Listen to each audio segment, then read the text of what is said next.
السلام علیکم ورحمۃ اللہ وبرکاتہ۔ اعوذ باللہ من الشیطان الرجیم، بسم اللہ الرحمن الرحیم۔ الحمد للہ رب العالمین، الصلاة والسلام علی رسولہ النبی الکریم وعلی آلہ واصحابہ اجمعین، اما بعد۔ محترم سامعین و ناظرین عظام، آج ایمانیات کا آخری جز پہ گفتگو کرنا ہے، والقدر خیرہ و شرہ من اللہ تعالی، کہ تقدیر، قدر کہتے تقدیر کو، تقدیر کی اچھائی اور برائی، یعنی جو بھی اچھا ہوتا ہے برا ہوتا ہے تقدیر سے ہوتا ہے، اور یہ سب اللہ کی جانب ہے، من جانب اللہ ہے۔ اب جب یہ کہا گیا کہ تقدیر میں ہر چیز لکھی ہوئی ہے جو کچھ افعال کرتے ہیں، تو ایک سوال پیدا ہوتا ہے کہ پھر کیا ہم محتاج محض ہیں، ہم اپنے سے کچھ نہیں کر سکتے؟ جو تقدیر میں لکھا ہے برائی بھی کر رہے ہیں تو پھر تقدیر میں لکھی ہوئی ہے، تو ایسا کیا ہے؟ یہ بڑا کٹھن مرحلہ ہے اور اس کو سمجھانا اور سمجھنا بھی تھوڑا سا مشکل کام ہے، لیکن اللہ تعالیٰ کا اگر فضل و کرم رہا تو میں سمجھانے کی کوشش کروں گا۔ یہ معاملہ کہ جو ہے پابند، تقدیر کے پابند جمادات و نباتات، اقبال نے ایک مقام پہ کہا تھا، وہ تو تقدیر میں جو ہے پورا ہو کے رہے گا، لیکن اگر ہم غور کر کے دیکھیں تو اللہ تعالیٰ نے بہت ساری چیزیں، جیسی موت کا معاملہ ہے وہ ایک وقت لکھ دیا، وہ ٹلنے والا نہیں ہے، ایسی بہت ساری چیزیں لکھ دی ہیں، لیکن کچھ اختیار بندوں کو دیکھے بھیجا ہے، ورنہ پھر حساب کتاب کیسے ہوگا؟ اس لیے قرآن مجید میں کہا گیا وَهَدَيْنَا النَّجْدَيْنِ، کہ ہم نے تم کو ہدایت کی دو راستوں کی، ایک اچھائی کا ایک برائی کا، ایک حق کا ایک باطل کا، ایک اللہ کی طرف جانے والا اور ایک جو ہے شیطان کی طرف جانے والا، ایک جنت کی طرف جانے والا ایک دوزخ کی طرف جانے والا، ہدایت کر دی ہے۔ اور بعض علماء نے یہ بات کی وضاحت کی کہ تقدیر مبہم ہوتی ہے، وہ تقدیر ایسی ہوتی ہے کہ اگر بندہ یہ کرے گا تو یہ ہوگا، یہ نہیں کرے گا تو یہ نہیں ہوگا۔ اب پھر یہ بھی روایت میں ہم کو ملتی ہے کہ بہت ساری بلائیں اور آفات دعاؤں کے ذریعے، صدقات کے ذریعے، خیرات کے ذریعے اللہ تعالیٰ دور فرما دیتا ہے، پھر لکھا ہوا تھا تو دور کیسے بھی۔ تو یہ ہے کہ جو ہے ایک تقدیر یہ ہوتی ہے کہ جو لکھ دیا جاتا ہے اس میں کوئی فرق تبدیلی نہیں ہو سکتی۔ دوسرا یہ کہ جو ہے کوئی چیزیں ایسی ہوتی ہیں جو آتی ہیں اور بندہ نیک اعمال کرتا ہے، صدقات کرتا ہے اور دعائیں کرتا ہے تو اللہ تعالیٰ اس وبا کو، اس تکلیف کو اس بندے سے دور کر دیتا ہے۔ تو یہاں یہ سمجھیے کہ کچھ اختیار اللہ نے بندے کو بھی دیا ہے، اور کیونکہ یہ خلیفت فی الارض ہے تو جو ہے اللہ کا نائب ہے، اللہ کا خلیفہ ہے، تو اس کو اختیار دیا ہے دوسروں کے بنسبت، دوسری اس کی جو مخلوقات ہے اس کے بنسبت اس کو اختیار دیا گیا ہے کہ اچھا اور برا سمجھنا، اچھا اور برے کی طرف جانا ہم کوشش کریں، اور اس لیے دعا بھی کریں ہدایت کی۔ اس لیے قرآن مجید میں بلکہ ہم جو ہے سورہ فاتحہ ہر نماز کی ہر رکعت میں پڑھتے ہیں، چاہے وہ فرض ہو، سنت ہو، نفل ہو، کوئی بھی ہو، واجب ہو، ہر نماز میں پڑھنا ہے سورہ فاتحہ۔ اس میں جو دعا کا جز ہے، دو بڑے اہم جز ہے دعا کی۔ ایک ہے اہدنا الصراط المستقیم، مالک شو اس، گائیڈ اس اسٹریٹ پاتھ، سیدھا راستہ بتائیے، سیدھا راستہ چلائیے۔ یہاں ختم نہیں کر دیا گا، پھر کہا گا اہدنا الصراط المستقیم صراط الذین انعمت علیہم، مالک ان لوگوں کا راستہ چلائیے جس پر چلنے کی وجہ سے آپ نے انعام کیا، آپ کا ان کو فیور ملا، اس راستے پہ ہم کو چلائیے، اس پاتھ پہ ہم کو چلائیے۔ غیر المغضوب، مالک ان کا راستہ نہیں جو غضب ہے، جن پر غضب ہوا، یہودیوں کا راستہ جن کے بارے میں کہا جاتا ہے ان پہ غضب ہوا اللہ کا، وَلَضَّالِّينَ، اور گمراہوں کا، اس سے مراد عیسائی ہے جن کو حق بات آنے کے بعد وہ تثلیث کا خواہش ہو گئی کہ اللہ کو چھوڑ کر، توحید کو چھوڑ کر، تو جو مالک یہ غضب والے راستے سے اور گمراہیوں کے راستے سے ہم کو بچا لیجئے، صراط مستقیم چلائیے۔ ہر نماز کی ہر رکعت میں ہم یہ دعا کرتے ہیں نماز کے اندر، لیکن ہم کو احساس نہیں ہوتا کہ ہم کیا پڑھ رہے ہیں، کہ دعا تو ضرور کرنا ہے ہدایت کی، لیکن کوشش بھی کرے کہ مالک ہم کو جو اس راستے پر چلا۔ تقدیر کا معاملہ یہ کہ جو ہے بندہ جو ہے ایک تو یہ کہ کوشش کرے اچھائی کی، دوسرا یہ کہ تقدیر اس کی جانب سے جب ہوتا ہے، کوئی چیز ہوتی ہے تو بندہ اس پہ صبر کرے۔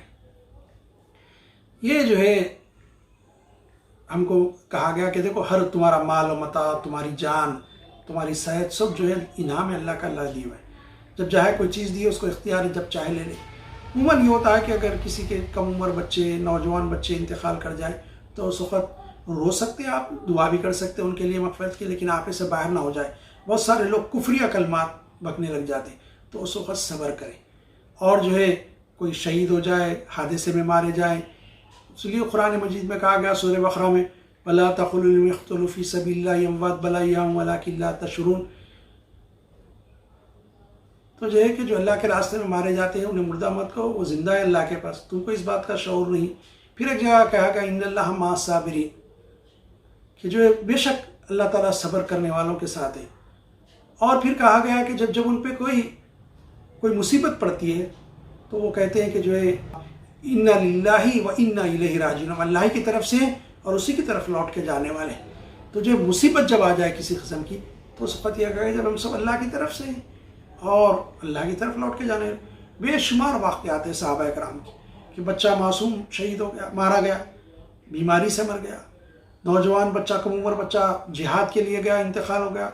وہ جو ہے انہوں نے یہ کہا کہ ان اللہ حماس، انہوں نے یہ کہا انا للہ و انا الیہ راجعون. اور ان کی کیفیت یہ تھی کہ بے شک ہم وہ صبر کرنے والے، اور جو ہے صبر کرنے والوں کے ساتھ اللہ کی مدد ہوتی ہے، اللہ تعالیٰ ہوتا ہے. یہ کیفیت ہوتی ہے. بسا اوقات جو ہے ہمارے کو یہ بھی تعلیم دی گئی، حکایتوں میں ایک واقعہ آتا ہے. میں اس موقع پہ بہت تفصیلات میں صحابہ اکرام کے بہت سارے واقعات ہیں، کسی اور موقع پہ جب صحابہ کی سیرت کا ہم تذکرہ کریں گے اس وقت وہ واقعات آپ کو سناؤں گا صبر کے. لیکن یہاں پر میں ایک واقعہ سناتا ہوں جو حکایات میں ہم کو ملتا ہے کہ ایک بادشاہ تھا مسلمان، اس کا ایک وزیر تھا، اور وہ ہر بات پہ کہتا تھا الحمدللہ، ساری تعریف اللہ کے لیے، شکر اللہ کے لیے. اور وہ بادشاہ اس کو چاہتا بھی بہت تھا اور بہت سمجھدار وزیر تھا.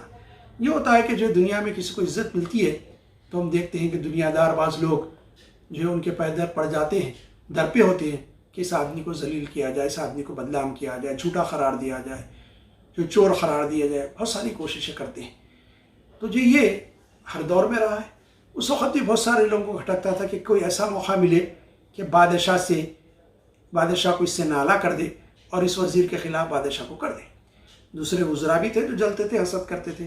ایک مرتبہ یہ ہوا کہ بادشاہ ٹہلتے ٹہلتے کچن میں چلا گیا، چولہے میں، اور وہاں ایک سیب رکھا ہوا تھا، دل والا سیب کاٹنے کا. وہ کبھی کاٹا نہیں، چھری رکھ کے زور سے مارا تو اس کی انگلی کٹ گئی، انگلی کی پور کٹ گئی. اب وہ بڑا پریشان ہوا. پھر وہ اس کو پٹی وٹی باندھی گئی اور سب خیر وافیت پوچھنے آتے. اتفاق سے وزیر کچھ مصروف تھا، یعنی کسی نے وزیر کو اطلاع کی کہ بادشاہ جا پانا کی انگلی ایسا تھوڑا سا کٹ گئی ہے. تو اس نے کہا الحمدللہ. بس وہ کہنا تھا کہ لوگوں نے کہا کہ بادشاہ آپ کی انگلی کٹنے پہ خوش ہو رہا اور الحمدللہ کرا. تو بادشاہ کو بھی ذرا آیا، آ کے پوچھا بھی نہیں، بلاؤ. اس وزیر کو بلایا گیا، اور جب آئے تو بادشاہ نے کہا کہ وزیر تم پوچھے بھی نہیں، میری اس انگلی کٹ گئی. تو نے بادشاہ میں مصروف تھا، پوچھنے آ رہا تھا. اس کے بعد اس نے کہا الحمدللہ، تو میری انگلی کٹ گئی اور تم اللہ کا شکر ادا کرتے ہو. تو اس نے کہا بالکل الحمدللہ، ہر معاملے میں ہم کو اللہ کا شکر ادا کرنا چاہیے، اس کا شکر گزار بندے ہونا چاہیے. تو اس کو بہت غصہ آیا. اس نے کہا نکل میرے دربار سے. تو اس نے کہا الحمدللہ، پاگل ہو گیا، میں دربار سے نکل رہا ہوں، وزارت سے بھی نکالتا ہوں تجھے. تو اس نے کہا الحمدللہ. تو کہا میرے شہر سے نکل جا، میرے ملک سے نکل جا. کہا الحمدللہ. گھر آ گیا اور کہا کہ چلو اب سامان سمٹے. بیوی سے کہا کہ سامان پورا اور ہم دوسری ملک کو چلے جاتے ہیں. تو کیا ہوا؟ تو اس نے کہا، تو بیوی نے کہا خاموش بیٹھ جاتا ہے. اس نے کہا کہ کوئی میں غلط بات نہیں کہا، ہر حالت میں ایک بندے کو اللہ کا شکر ادا کرنا چاہیے، میں بھی ابھی بھی الحمدللہ کہہ رہا ہوں. اس نے جو نکالا ٹھیک ہے، اللہ کی مشیت. وہ دوسرے ملک میں گیا، جا کے رہنے لگا.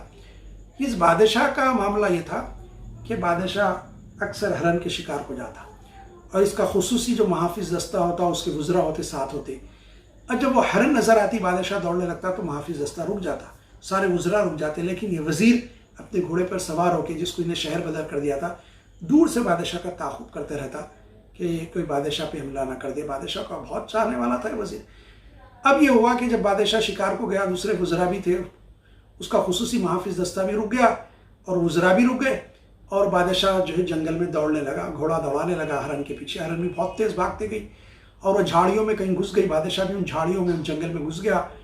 اور وہ آگے ایک پہاڑ تھا، اس کا ایک درہ تھا، غار تھا، اس میں وہ ہرن گئی. بادشاہ بھی اس میں اپنے گھوڑے کو داڑ دیا، اور اندر کافی اندھیرا تھا، اور صرف اس کی آوازوں پہ بادشاہ اپنی منڈی جھکائے اور گھوڑا جو دوڑ رہا تھا، جا رہا تھا. وہ بادشاہ گیا اور بہت دور جانے کے بعد روشنی نظر آئی، یعنی وہ غار ختم ہو رہا تھا، دوسری طرف جا رہا تھا.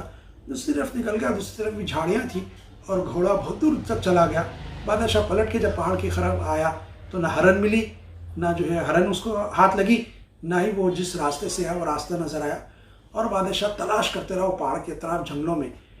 اور جو ہے ایک دن ہو گیا بھوکا، اور جو کچھ پانی تھا ختم ہو گیا، پیاس بھی لگنے لگی.